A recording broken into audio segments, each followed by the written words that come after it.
म्हाडा मुंबईत 2000 तर कोकण मंडळाकडून तब्बल 9000 घरांसाठी लॉटरी काढण्यात येणार। आचारसंहिता लागण्यापूर्वीच प्रक्रिया पूर्ण करणार।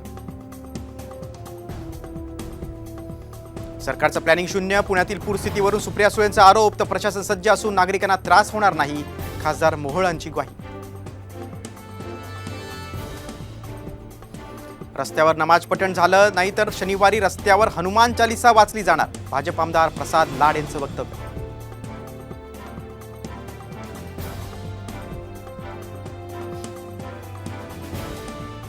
समाजामध्ये भेद आणि दुही निर्माण होत असताना काही ज्येष्ठ नेते मूग गिळून गप्प। देवेंद्र फडणवीसांची शरद पवारांवर टीका।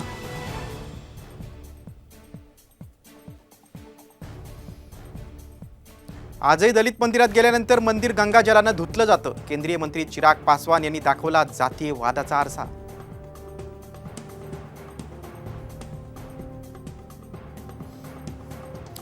फडणवीसांवर सतत टीका करणाऱ्या जरांगेंचा मराठवाड्यात जाऊन समाचार घेणार। खासदार नारायण राणेंचा इशारा।